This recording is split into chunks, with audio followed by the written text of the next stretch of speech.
How a Deist Can Have a Good Relationship with God, Part 3. In the second video of this series, I talked about how being completely honest, praying, and doing mantras can help one have a good relationship with God. Now I want to briefly discuss 5 other God relationship practices in this third and final video. I am a deist.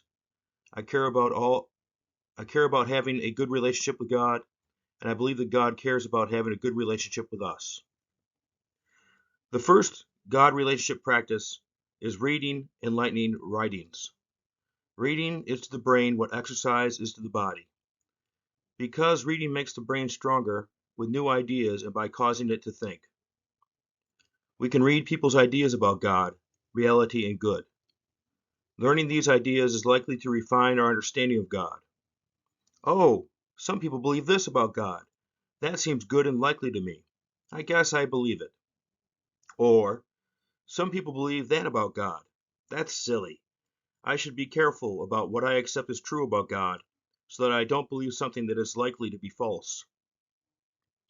As for reality and good, as I explained in previous videos, the more we understand and accept reality, including good, the more we understand and accept God.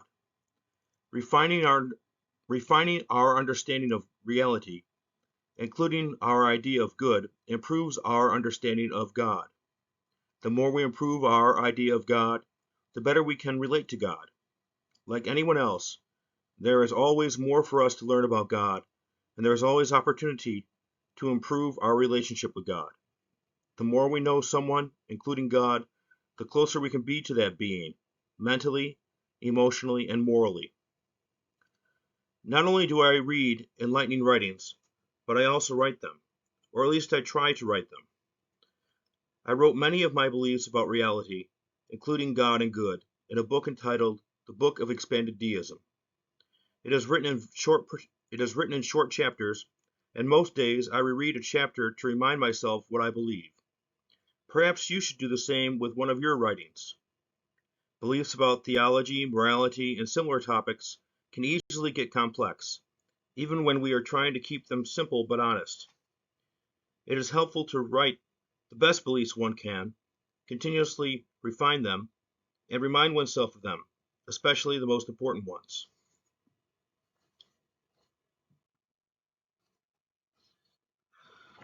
Much of what applies to enlightening writings applies to enlightening lectures, many of which I have found on YouTube.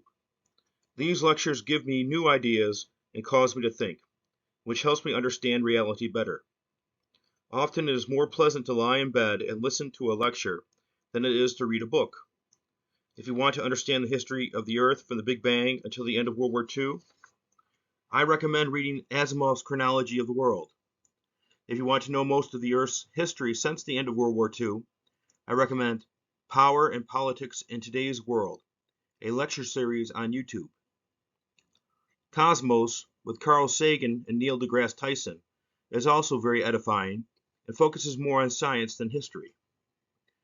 As for theology, I find the lectures of Alan Watts, Trent Horn, and Alex O'Connor on YouTube great food for thought.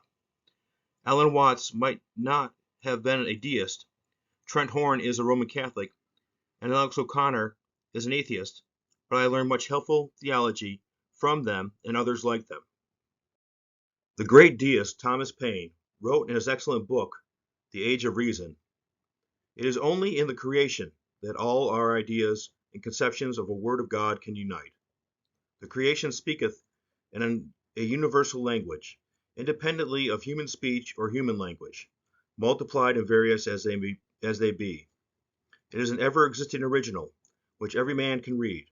It cannot be forged, it cannot be counterfeited, it cannot be lost, it cannot be altered, it cannot be suppressed.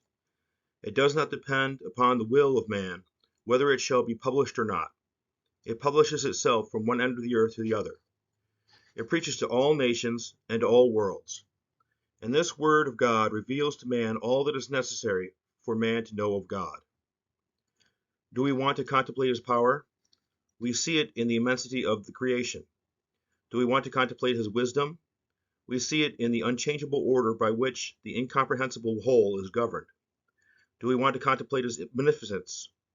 We see it in the abundance with which he fills the earth. Do we want to contemplate his mercy? We see it in his not withholding that abundance even from the unthankful. In fine, do we want to know what God is? Search not the book called the Scripture, which any human hand might make, but the Scripture called the creation. Wow, that man had a gift for words. With these great ideas in mind, I will boldly and simply assert that contemplating the universe and beyond is an excellent way for anyone, especially a deist, to have a good relationship with God. Cultivating good relationships with the beings that one can see and hear also helps one relate with God. We aren't likely to have a good relationship with God, whom we can't directly perceive, when we fail to have a good relationship with sentient beings whom we can directly perceive. If you want to do good to God, do good to one of God's sentient children, an animal or human in need of help. The last God relationship practice that I will discuss in this video is being completely open to God as God actually is, and to how God actually interacts with one. I suppose that, before death, we can know God a little, but we can't know God a lot. And we can guess when God is interacting with us in a special way, but God might always be interacting with us one way or another, the way that the ocean always interacts with the fish therein. With these truths in mind, I will end this video with a paraphrase of the Set Aside Prayer from Alcoholics Anonymous. God, today help us set aside everything we think we know about you, everything we think we know about ourselves, everything we think we know about others, and everything we think we know about our own lives, so that we may have an open mind and a new experience with these things. Please help us to always perceive the truth. If God wanted us to know everything before we die, God would have created us with infinite knowledge from the moment of our conception. And if God wanted us to know everything about God before we die, God would have blatantly manifested God's self to us every day of our lives and obviously communicated with us in our native language. But God did not want these things. Instead, God wanted us to start life knowing basically nothing and then continuously earn a good understanding of reality. At least until we die, God will always be a mystery to explore more than a subject to master. Thank you for watching this video. If you want a free written copy of it, just email me at jasonx1776@gmail.com. May reason, compassion, and hope prevail.